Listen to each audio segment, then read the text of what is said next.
నమస్తే, welcome to 9+ news. Hyderabad నుంచి చెన్నైకు రైల్లో వెళ్లాలంటే ఎంత సమయం పడుతుంది? దాదాపు 800 కిలోమీటర్ల ఈ దూరాన్ని రైల్లో చేరాలంటే సాధారణంగా 12 నుంచి 14 గంటలు పడుతుంది. కానీ ఆ దూరాన్ని 2.5 నుంచి 3 గంటల్లోనే పూర్తి చేస్తే, ఫ్లైట్లో కాదండోయ్, రైల్లోనే వెళ్తే అది అద్భుతం. అంతేకాదండి, దాదాపు హైదరాబాద్ నుంచి 600 కిలోమీటర్ల దూరం ఉన్న తిరుపతికి రైలులో వెళ్లాలంటే ఎంత సమయం పడుతుంది? 9 నుంచి 10 గంటలు. ఇప్పుడు ఆ దూరాన్ని 2 గంటల్లోనే పూర్తి చేస్తే మళ్ళీ ఫ్లైట్లో అనుకునేరు, కాదు రైల్లోనే. ఆ కల త్వరలో సాకారం కాబోతోంది. అదెలాగో ఈ స్టోరీలో చూద్దాం.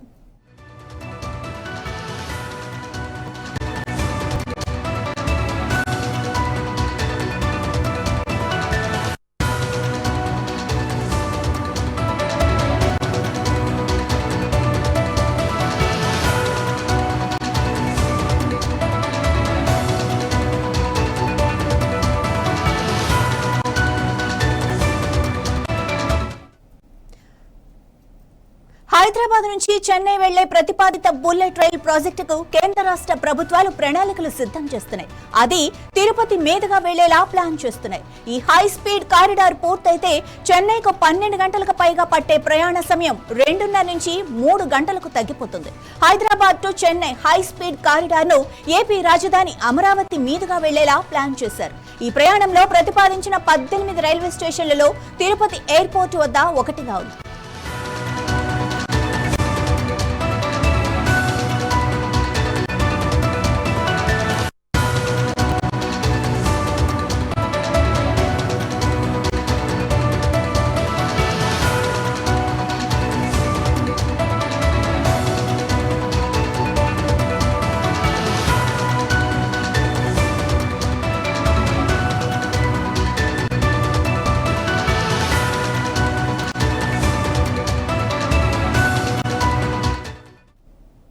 Chennai to Bengaluru bullet train route ను హైదరాబాద్ టు చెన్నై రూట్ ను కలపడానికి వీలుగా తిరుపతి, చిత్తూరు మధ్య మరో ప్రత్యేక హై స్పీడ్ లింక్ ను కూడా ప్రతిపాదించారు.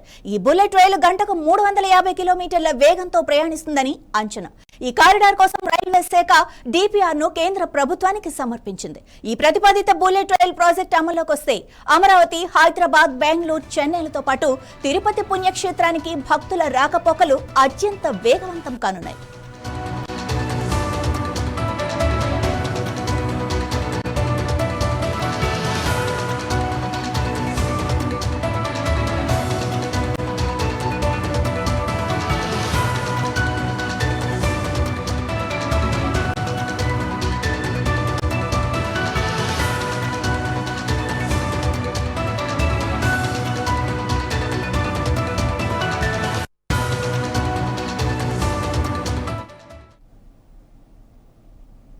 మొత్తానికి బుల్లెట్ రైళ్ల కల త్వరలో సాకారమయ్యే సూచనలు అయితే కనిపిస్తున్నాయి. ఇక హైదరాబాద్ నుండి చెన్నైకి హై స్పీడ్ రైల్ కారిడార్ల నిర్మాణంపై కీలక అడుగు పడింది. అమరావతి మీదుగా వెళ్లే హైదరాబాద్ చెన్నై కారిడార్ కు ప్రాథమికంగా ఆమోదం లభించింది. అలాగే Hyderabad Bengaluru high speed corridor alignment కూడా ఆమోదం లభించింది.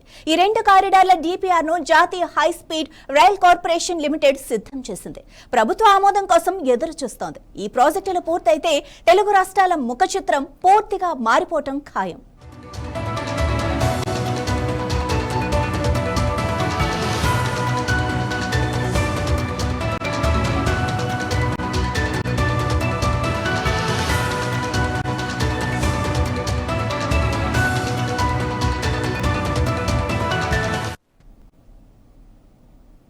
కేంద్ర ప్రభుత్వం ప్రతిష్టాత్మకంగా చేపట్టిన బుల్లెట్ రైల్ ప్రాజెక్టుతో తెలుగు రాష్ట్రాల మధ్య రవాణా వ్యవస్థను ఆధునీకరించేందుకు సంబంధించి ముఖ్యమైన ముందడుగు పడింది. Hyderabad Chennai high speed rail corridor మొత్తం 760 కిలోమీటర్ల పొడవుతో రూపొందించబడింది. ఇందులో తెలంగాణలో 180.32 కిలోమీటర్లు, ఆంధ్రప్రదేశ్లో 518.54 కిలోమీటర్లు, తమిళనాడులో 61.23 కిలోమీటర్ల మార్గం ఉంటుంది. ఈ కారిడార్లో మొత్తం 18 స్టేషన్లు ప్రతిపాదించారు. ఇక తెలంగాణలో Hyderabad, Shamshabad, future city, dry port, Haliya, Vadavalli స్టేషన్లు ఉంటాయి. ఆంధ్రప్రదేశ్ లో దాచేపల్లి, అమరావతి, గుంటూరు, చీరాల, ఒంగోలు, కావలి, నెల్లూరు, గూడూరు, తిరుపతి స్టేషన్లు ఉంటాయి. ఇక తమిళనాడులో Tiruvallur, Chennai outer ring road, Chennai central స్టేషన్లు ఏర్పాటు చేయనున్నారు.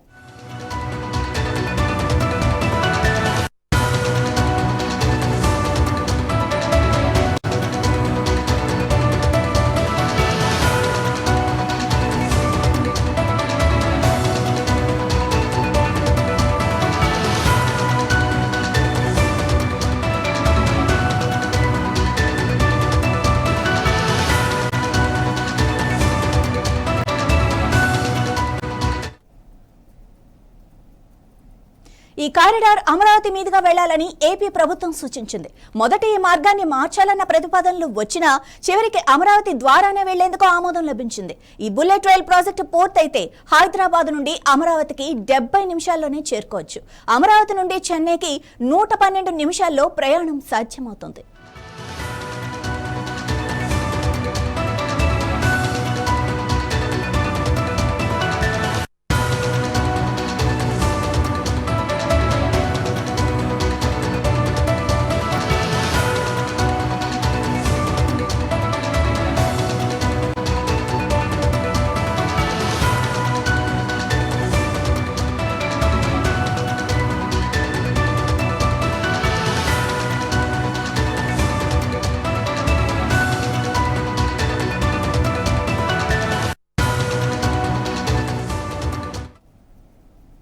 Hyderabad Bengaluru high speed rail corridor కు కూడా ప్రాథమిక ఆమోదం లభించింది. మొత్తం 576.6 కిలోమీటర్ల మార్గానికి అలైన్మెంట్ ను ఖరారు చేశారు. ఈ మార్గం ప్రస్తుతం హైదరాబాద్ బెంగళూరు హైవేకు చాలా వరకు సమాంతరంగా ఉంటుంది. ఈ కారిడార్లో తెలంగాణలో 4, ఆంధ్రప్రదేశ్లో 6, కర్ణాటకలో 3 స్టేషన్లు నిర్మించనున్నారు. ఏపీలో కర్నూలు, డోన్, గుత్తి, అనంతపురం, దుద్దేబండ, హిందూపురం వద్ద స్టేషన్లు ప్రతిపాదించారు. శ్రీ సత్యసాయి జిల్లాలోని పెనుకొండ సమీపంలో ఉన్న కియా పరిశ్రమ, అనుబంధ పరిశ్రమల కోసం దుద్దేబండ వద్ద ప్రత్యేకంగా స్టేషన్ ఏర్పాటు చేయాలన్న ప్రతిపాదన కూడా ఉంది.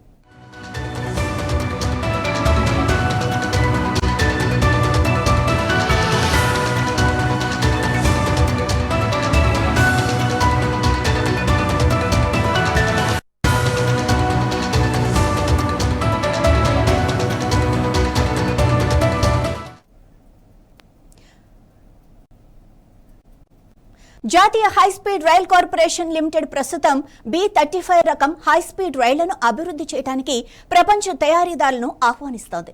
ఈ రైళ్లు గంటకు 350 కిలోమీటర్ల డిజైన్ వేగం, 320 కిలోమీటర్ల ఆపరేషనల్ వేగంతో నడుస్తాయి. ఇవి భవిష్యత్ కారిడార్లకు, ముఖ్యంగా హైదరాబాద్ చెన్నై కారిడార్ కు ఉపయోగపడతాయి. ఈ ప్రాజెక్టుల నిర్మాణం పూర్తయితే తెలుగు రాష్ట్రాల మధ్య వ్యాపార, వాణిజ్య, పర్యాటక రంగాలకు కొత్త ఊపు వస్తుంది. వేగవంతమైన రవాణా సౌకర్యాలతో ఆర్థిక కార్యకలాపాలు మరింత పెరుగుతాయి.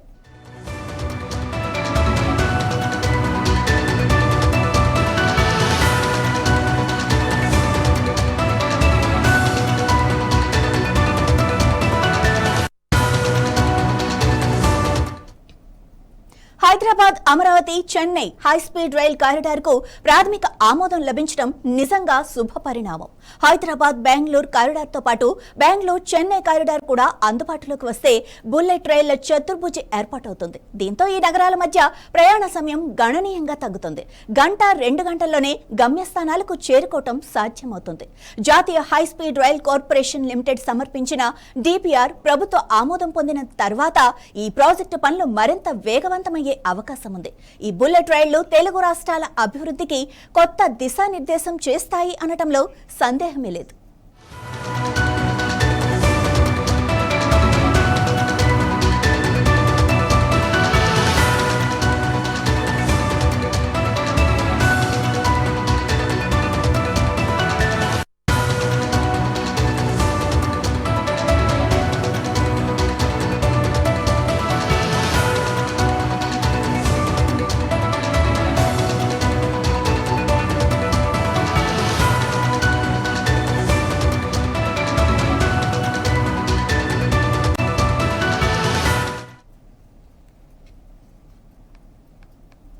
ఇక హైదరాబాద్ నుంచి చెన్నైకి వెళ్లాలంటే ఒక పూటంతా వేస్ట్ అయ్యని బాధపడే చాలా మందికి ఈ కొత్త అవకాశం ఒక మంచి సులభమైన మార్గం, శుభ పరిణామం అని కూడా చెప్పొచ్చు.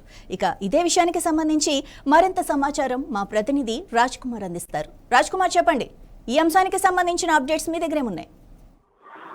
Madhavi, good evening. జాతీయ high speed rail corporation limited ప్రస్తుతం మరి బుల్లెట్ రైళ్లపై ఫోకస్ చేసింది. ముఖ్యంగా హైదరాబాద్ ను బేస్ చేసుకొని ఇటు అమరావతి, తర్వాత బెంగళూరు, తర్వాత చెన్నై, ఈ 3 ప్రధానమైన మెట్రో నగరాలను, అంటే ఇటు అమరావతి ఇప్పుడు అభివృద్ధి చెందుతా ఉంది. ఆల్రెడీ ఆంధ్రప్రదేశ్ కు అది క్యాపిటల్ గా, అదేవిధంగా ఆల్రెడీ చెన్నై, బెంగళూరుకు ఈ హైదరాబాద్ నుంచి ఎక్కువ రాకపోకలు ఉంటాయి. అటు ఉద్యోగులు కావచ్చు, తర్వాత పారిశ్రామిక రంగాలు కావచ్చు, తర్వాత ఇంకా మిగతా వ్యాపారవేత్తలు కావచ్చు, అన్ని విషయాలు ఐటీ కావచ్చు, ఐటీ సంబంధించిన వాళ్ళు కూడా మన హైదరాబాద్ నుంచి ముఖ్యంగా బెంగళూరు, చెన్నైకి ఎక్కువ ప్రయాణం చేస్తుంటారు. దాదాపు 10 నుంచి 12 గంటల ప్రయాణం పడుతుంది. చాలా సమయం అంతా కూడా వృధా అవుతున్న నేపథ్యంలో విమానంతో సమానంగా ఇవాళ బుల్లెట్ ట్రైన్ల ప్రతిపాదన ఇప్పుడు అంగీకరించడం, మొదటి ప్రాథమిక దశలో అంగీకరించడం అనేది నిజంగా తెలంగాణ ప్రజలకు, ముఖ్యంగా హైదరాబాద్ ప్రజలకు, హైదరాబాద్ ఎవరైతే ప్రయాణికులు ఉన్నారో వివిధ రాష్ట్రాలకు ప్రయాణం చేస్తున్న వారికి ఇది ఒక నిజంగా గుడ్ న్యూస్ గా చెప్పొచ్చు. ఈ కేంద్ర ప్రభుత్వము మరి హైదరాబాద్ మీద చాలా ఫోకస్ చేసినట్టు కనబడుతుంది. సౌత్ ఇండియాలో ప్రధానమైన నగరంగా హైదరాబాద్ ను కేంద్ర బిందువుగా తీసుకొని హైదరాబాద్ నుంచి అమరావతికి, సో అమరావతి నుంచి తర్వాత మళ్ళీ చెన్నై, ఆ తర్వాత బెంగళూరు, ఈ ప్రధానమైన నగరాలకు ఎప్పటికీ మన హైదరాబాద్ నుంచి కనెక్టింగ్ లింకింగ్ ఉంటుంది. సో దీంతో ఈ ప్రతిపాదిత ఆమోదిత ప్రాజెక్టులు ఒకవేళ నిజంగా అది వేగవంతం అయితే చాలా మందికి ఇది ఎంతో ఉపయోగకరంగా ఉంటుంది. సమయం చాలా వృధా కాకుండా సేవ్ అవుతుంది. తర్వాత తమ పనులు కూడా తొందరగా వేగంగా చేసుకునే అవకాశాలు ఉంటాయి. తర్వాత ఇటు రాజకీయ కావచ్చు, ఇటు పారిశ్రామికవేత్తలు కావచ్చు, ఉద్యోగులు కావచ్చు, ప్రతి ఒక్కరు కూడా తమ పనులను వేగంగా చేసుకోవడానికి, రాకపోకలు సాగించడానికి ఇక బుల్లెట్ ట్రైన్స్ అనేది చాలా ఉపయోగపడతాయి. ప్రధానంగా నార్త్ లో ముందుగా ప్రారంభమయ్యాయి అయ్యే ప్రతిపాదిత బుల్లెట్ ట్రైన్స్. సో ఇప్పుడు సౌత్ లో మరి కావడం, అది కూడా హైదరాబాద్ నుంచి ఈ 3 ప్రాజెక్టులలో కూడా ప్రతిపాదితంగా ఆమోదం తెలపడం అనేది ఇది మంచి శుభ పరిమాణం అని చాలా మంది ఆనందం వ్యక్తం చేస్తున్న పరిస్థితి. రైట్ రాజ్ కుమార్, అది కూడా తిరుపతి మీదుగా వెళ్లేలా ప్లాన్ చేస్తున్నారని కూడా సమాచారం ఉంది. ఇక ఈ హై స్పీడ్ రైలు తిరుపతి మీద నుంచి వెళ్తే కనుక చాలా మంది భక్తులు తిరుమలను ఎల్లవేళలా, అంటే ప్రతిరోజు లక్షలాది మంది భక్తులు దర్శిస్తూ ఉంటారు. సో వాళ్ళకి ఇది ఎంతగానో ఉపయోగపడేలాగా ప్లాన్ చేస్తున్నారు. సో ఇది ఎప్పటి నుంచి అమల్లోకి రానుంది? ప్రస్తుతానికి ఇప్పుడు ఇది కొన్ని ప్రాజెక్టు డిపిఆర్ ఫైనల్ లో ఉంది. ఈ డిపిఆర్ కంప్లీట్ కావడంతోనే టెండర్లు పిలుస్తారు. టెండర్లు పూర్తయిన తర్వాత ప్రాజెక్టు స్టార్ట్ చేస్తారు. హై స్పీడ్ ట్రైన్స్ ప్రాజెక్ట్ ఇది సపరేట్ గా ఉంటుంది, ఎందుకంటే మామూలు ట్రైన్స్ వేరుగా ఉంటుంది. దీని ట్రాక్ కావచ్చు, దీని ప్లేస్ కావచ్చు, దీని సర్వే కావచ్చు, తర్వాత నష్టపరిహారం, భూసేకరణ, ఇవన్నీ జరగడానికి కాస్త సమయం అయితే పడుతుంది. కానీ సమయం తీసుకున్నా కూడా ఒకసారి ఈ ప్రాజెక్ట్ కనుక స్టార్ట్ అయ్యి హై స్పీడ్ ట్రైన్స్ కనుక స్టార్ట్ అయితే నిజంగా మీరు అన్నట్టుగా ఇప్పుడు తిరుపతికి మన దగ్గర నుంచి చాలా మంది, తెలంగాణ నుంచి చాలా మంది భక్తులు తిరుమల తిరుపతికి వెళ్తా ఉంటారు. మామూలు సాధారణ ట్రైన్లో చాలా గంటల సమయం పడుతుంది. అటు వెళ్ళి రావడానికే 24 గంటలు, 48 గంటలు, ఒక్కొక్కసారి 3 రోజుల ప్రయాణము. సో ఈ నేపథ్యంలో ఇప్పుడు విమానంతో సమానంగా ఈ యొక్క ట్రైన్ అందుబాటులోకి రావడము నిజంగా అది తిరుపతిలో ఒక స్టాప్ గా ఉండడం అనేది చాలా మంది సంతోషం వ్యక్తం చేస్తున్నారు. దాంతో పాటు రాయలసీమలో ఉన్న కొన్ని ప్రధానమైన నగరాలు వాటిని కూడా టచ్ చేసుకుంటూ పోవడం అనేది చాలా మందికి ఉపయోగకరంగా ఉంటుంది. ఇది నిజంగా పారిశ్రామిక అభివృద్ధికి కావచ్చు, అటు అమరావతి అంటే ఆంధ్రప్రదేశ్ కావచ్చు, ఇటు తెలంగాణ కావచ్చు, ముఖ్యంగా చెన్నైకి, బెంగళూరుకి రాకపోకల నేపథ్యంలో నిజంగా హైదరాబాద్ కు చాలా ఫిజిబిలిటీ, డెవలప్మెంట్ అండ్ గ్రోత్ కూడా చాలా ఎక్కువగా ఉంటుందని చెప్పొచ్చు. ముఖ్యంగా మీరు అన్నట్టుగా తిరుపతి స్టాప్ అనేది చాలా మంది భక్తులు ఆనందం వ్యక్తం చేస్తున్నారు. రైట్ రాజ్ కుమార్, ఇది అంటే మనకి ఇప్పటి వరకు హై స్పీడ్ ఈ ట్రైన్ అన్నది సౌత్కి వస్తుందా రాదా అన్న డౌట్ ఉండేది. ఇప్పుడు ఎప్పుడైతే సౌత్కి వస్తుందని తెలిసాక, ఈ తెలుగు రాష్ట్రాల్లో ఇలాంటి ఒక హై స్పీడ్ బుల్లెట్ ట్రైన్ వస్తుందని తెలిసాక, సో తెలుగు రాష్ట్రాల్లో ఉన్న ప్రభుత్వాల స్పందన ఎలా ఉంది? ఇప్పుడు ఇక్కడ బీజేపీ కీలకంగా భావిస్తుంది, ఎందుకంటే సౌత్ లో బీజేపీ ఫోకస్ చేస్తా ఉంది. ముఖ్యంగా తెలంగాణలో కూడా, అమరావతిలో ఆల్రెడీ అంటే ఆంధ్రప్రదేశ్ లో ఎన్డీఏ అధికారంలో ఉంది. చంద్రబాబు, పవన్ కళ్యాణ్ ఎన్డీఏలో ఉన్నారు, టీడీపీ అండ్ జనసేన. సో ఇది కూడా ఒక కారణం కూడా కావచ్చు, ఎందుకంటే ఎన్డీఏలో చంద్రబాబు చాలా కీలకంగా ఉన్నారు, పవన్ కళ్యాణ్ కూడా చాలా కీలక పాత్ర పోషిస్తున్నారు. సో రాజకీయ నేపథ్యం అంటే గవర్నమెంట్ పరంగా కూడా ఏదైనా కేంద్రం నుంచి మనకు నిధులు రావాలన్నా, వనరులు రావాలన్నా ఆ కేంద్ర ప్రభుత్వంలో కీలక పాత్ర పోషించాలి. కేంద్రంతో నెగోషియేషన్స్, కేంద్రంతో సంప్రదింపులు చేస్తేనే ఏ రాష్ట్రానికైనా వస్తాయి. ఇంతవరకు మనం చూసాం, గతంలో చెన్నై ఎక్కువ ప్రాజెక్టులు తీసుకునే పలు ఐటీ కారిడార్ కావచ్చు, ఇంకా చాలా రంగాలు అక్కడ డెవలప్ అయినాయంటే కొన్ని సంవత్సరాలు, 20 నుంచి 30 సంవత్సరాలు మనం గతంలోకి వెళ్తే చెన్నై లాబింగ్ అనేది కేంద్రంలో ఎక్కువ ఉండేదని చాలా మంది రాజకీయ విశ్లేషకులకు చెప్తా ఉంటారు. సో అందుకనే అక్కడ డెవలప్ అయింది. నార్త్ లో కూడా కొన్ని రాష్ట్రాలు కేంద్ర ప్రభుత్వంతో మంచి సంబంధాలు ఉన్నాయి కాబట్టి అక్కడ కూడా సాధ్యమైంది. ఇప్పుడు సౌత్ కు హై స్పీడ్ ట్రైన్ రావడం అనేది ఈ నిజంగా ఇక్కడ ఉన్న ప్రభుత్వాలు, ఇటు కొంత రేవంత్ రెడ్డి కూడా ఇనిషియేటివ్ తీసుకోవచ్చు, దానికంటే ఎక్కువగా కేంద్ర ప్రభుత్వం నుంచి ఇక్కడ చాలా మంది ప్రాతినిధ్యం వహిస్తున్నారు కేంద్ర ప్రభుత్వంలో. తెలంగాణ నుంచి కిషన్ రెడ్డి కావచ్చు, బండి సంజయ్ కావచ్చు, 8 మంది ఎంపీలు ఉన్నారు. ఆ తర్వాత ఇక్కడ కూడా పాగా వేయాలనుకుని బీజేపీ ప్లాన్ చేస్తుంది. ఇప్పుడు వాళ్ళు చెప్పుకోవడానికి కూడా ఒక పొలిటికల్ రీజన్, పొలిటికల్ మైలేజ్ కూడా వాళ్ళకు ఉపయోగపడుతుంది. అటు చంద్రబాబు కావచ్చు, ఎన్డీఏ. సో ఈ యొక్క హై స్పీడ్ రావడం ట్రైన్ రావడం అనేది నార్త్ కు మనం ఎప్పుడు చూసినా ఎక్కువ ప్రాజెక్టులు నార్త్ కి వెళ్తా ఉంటాయి, ముఖ్యంగా ట్రైన్ విషయంలో. ఎందుకంటే రైల్వే శాఖ అంతా కూడా నార్త్ కే ఉంటుంది. చాలా మంది ఆరోపణలు కూడా చేస్తూ ఉంటారు, అరే మా సౌత్ కు ముఖ్యంగా తెలంగాణకు మొండి చేయి ఈ బడ్జెట్ లో అని. చాలా మంది ప్రజలు కావచ్చు, విశ్లేషకులు నిరసన ఆందోళన వ్యక్తం చేస్తున్న నేపథ్యంలో నార్త్ తో పాటు మనకు సౌత్ కూడా ఈ హై స్పీడ్ రైలు రావడము, అది హైదరాబాద్ కేంద్రంగా మనకు ఒక 3 పట్టణాలను, నగరాలను కనెక్ట్ చేసే విధంగా రావడం అనేది, ఇటు అమరావతికి కనెక్షన్, ఆ తర్వాత బెంగళూరు, ఆ తర్వాత చెన్నైకి కనెక్టివిటీ అనేది, ఇది నిజంగా చాలా మంది సంతోషం వ్యక్తం చేస్తున్నారు. ఇందులో ఇటు వీళ్ళ పాత్ర అంటే ఇటు బీజేపీ కావచ్చు, టీడీపీ కావచ్చు, జనసేన కావచ్చు, కాస్త కాంగ్రెస్ కూడా ఇనిషియేట్ తీసుకున్నట్టుగా మనకు తెలుస్తా ఉంది. మొత్తం మీద ఇది నిజంగా ఇది స్టార్ట్ అవుతే చాలా గ్రోత్ అనేది కనబడుతుంది. ప్రజల సమయము అన్ని విషయాల్లో ఇది సేవ్ అవుతుంది.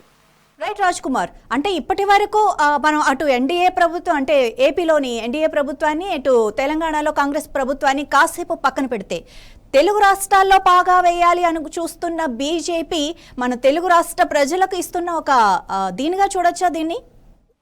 ఒక మీరు దాన్ని కానుకగా చూడొచ్చు, ఒక గిఫ్ట్ లాగా చూడొచ్చు, ఒక దాన్ని ఏదైనా పొలిటికల్ గా ఏదైనా డెవలప్మెంట్ కావాలి, పొలిటికల్ మైలేజ్ తీసుకోవాలి, ప్రజలను ఆకర్షించాలి అంటే ఓటర్లు ఎవరికి ఓటర్లే కదా. సో ఓటర్లను వాళ్ళను ప్రసన్నం చేసుకోవాలన్నా లేదా వాళ్ళ దృష్టిలో పడాలన్నా ఏ పార్టీ అయినా అభివృద్ధి, సంక్షేమ కార్యక్రమాలు, గ్రోత్, ముఖ్యంగా ఈ రోడ్డు రవాణా వ్యవస్థను ఏ పార్టీ అయితే ఎక్కువగా ఫోకస్ చేస్తుందో ప్రజల్లో హత్తుకొని పోతారు. ఎందుకంటే ఈ రోడ్డు కనెక్టివిటీ చాలా ముఖ్యం. ట్రాన్స్పోర్ట్ కనెక్టివిటీ ఉంటేనే ప్రజలు కూడా ఎక్కడికంటే అక్కడికి వెళ్ళి రావచ్చు. కానీ రైల్వే విషయంలో నిజంగా కొంత మన తెలంగాణకు వేరే రాష్ట్రాలతో పోల్చుకుంటే కొంచెం మొండి చేయ ఉంది, ముఖ్యంగా నార్త్ తో పోల్చుకుంటే. సో ఈసారి ఇప్పుడు ఈ విషయానికి వస్తే తెలంగాణలో కాస్త కొంచెం స్ట్రాంగ్ అయిదాము, నెక్స్ట్ ఎలక్షన్స్ కోసము కొంచెం అధికారులు రావడానికి పావులు గడుపుతున్న బీజేపీకి నిజంగా ఇది దాంట్లో భాగంగానే అని అనిపిస్తుంది. ఇది రీసెంట్ గా మెట్రో ప్రాజెక్టు విషయంలో కూడా ఏదైతే అడ్డంకి ఉందో దాని విషయంలో కిషన్ రెడ్డి జోక్యం చేసుకొని రేవంత్ రెడ్డిని అక్కడ అపాయింట్మెంట్ ఇప్పించడము, ఆ తర్వాత ఇప్పుడు హై స్పీడ్ రైలు విషయంలో ఇవి కూడా ప్రతిపాదనలు ముందుకు రావడం, ఆమోదం తెలపడము, ఈ ప్రాజెక్టు కూడా ఒకవేళ స్టార్ట్ అయితే నిజంగా బీజేపీ వాళ్లకు తెలంగాణలో ఇక మేము తెలంగాణ కోసం హై స్పీడ్ రైలు మేము తీసుకొచ్చాం, ఇది మా చిత్తశుద్ధి అని చెప్పుకోవడానికి ఒక అవకాశం ఉంటుంది, దానికి కొంత కనబడుతుంది. రైట్ రాజ్ కుమార్, ఇంతవరకు అంటే ఎప్పటి నుంచో మన భారతదేశాన్ని అభివృద్ధి చెందుతున్న దేశం అని అన్నారు. కానీ మోడీ హయాం వచ్చాక అభివృద్ధి చెందిన భారతదేశం అని నేను చేసి చూపిస్తా అని ఒక వాగ్దానం అయితే చేశారు. సో అందులో భాగంగానే ఇలాంటి ఒక ప్రాజెక్టులన్నీ అన్ని స్టేట్స్ కి కూడా ఇస్తున్నట్టుగా మనం చూడొచ్చా? Yes, correct. ఏదైనా అభివృద్ధి చెందుతున్న నుంచి అభివృద్ధి చెందిన దేశానికి వెళ్ళాలంటే ఈ గ్యాప్ ఫిల్అప్ చేయాలంటే ఎప్పుడైనా road and transport and water and power అంటే ఎలక్ట్రిసిటీ, ఈ ఇన్ఫ్రాస్ట్రక్చర్ ఏ దేశంలో అయితే హై స్పీడ్ గా ఉంటుందో అంటే వేగంగా అభివృద్ధి చెందుతుందో మారుమూల ప్రాంతానికి కూడా ఈ యొక్క రోడ్డు కావచ్చు, అంటే ట్రాన్స్పోర్ట్ కావచ్చు, వాటర్ కావచ్చు, ఎలక్ట్రిసిటీ కావచ్చు, ఏ దేశంలో తెలుసో అదే అభివృద్ధి చెందిన దేశంగా మారుతుంది. సో ఇప్పుడు మనం అభివృద్ధి చెందుతున్న దేశం నుంచి అభివృద్ధి చెందిన దేశంగా మార్చాలని ప్రధానమంత్రి నరేంద్ర మోడీ చాలాసార్లు చెప్పాడు, మన్ కీ బాత్ లో కావచ్చు, మిగతా అన్ని ప్లాట్ఫామ్స్ లో. సో అది చేయడంలో భాగంగా గడిచిన కొన్ని నెలల క్రితం చూసినట్టయితే వివిధ దేశాలు ఆయన పర్యటన చేశాడు. అభివృద్ధి చెందిన దేశాలు, చెందుతున్న దేశాల్లో ఇటు జపాన్ కావచ్చు, చైనా ప్రాజెక్టులు కావచ్చు, తర్వాత కొరియా ప్రాజెక్టులు కావచ్చు, తర్వాత ఇంకా అభివృద్ధి చెందిన దేశాల్లో చాలా పర్యటన చేసినప్పుడు అక్కడి నుంచి ఒక మోడల్ ప్రాజెక్ట్స్ అయితే కాపీ చేసినట్టుగా, అంటే అక్కడి నుంచి ఒక మంచి ఏదైతే ఉందో, ముఖ్యంగా మనం చూస్తాం బుల్లెట్ ట్రైన్లు ఎక్కువగా మనకు జపాన్ లో కనబడతాయి, ఆ తర్వాత కొరియాలో కనబడతాయి, చైనాలో కనబడతాయి. సో అక్కడ ఆ ట్రాన్స్పోర్టేషన్ ఎంత ఫాస్ట్ గా ఉందో ఆ గ్రోత్ కూడా అంత ఫాస్ట్ గా ఉంది. సో ట్రాన్స్పోర్టేషన్ ఫెసిలిటీ మీద మోడీ ప్రభుత్వం ఫోకస్ చేసింది. ట్రాన్స్పోర్ట్ ఉంటే ఏమవుతుందంటే అంటే నగరానికి, పట్టణాలకు, గ్రామాలకు ఒక కనెక్టివిటీ ఉంటుంది. అంటే ప్రజలకు ఒక మెరుగైన వసతులు, సౌకర్యాలు, ఎడ్యుకేషన్ కావచ్చు, ఎంప్లాయ్మెంట్ కావచ్చు, బిజినెస్ కావచ్చు, ఏదైనా వెళ్ళాలి రావాలంటే ట్రాన్స్పోర్టేషన్ ఉండాలి. సో ఈ ట్రాన్స్పోర్టేషన్ కూడా తక్కువ టైంలో ఉండడం అనేది నిజంగా అది అభివృద్ధి చెందిన దేశాల యొక్క సంకేతాలు.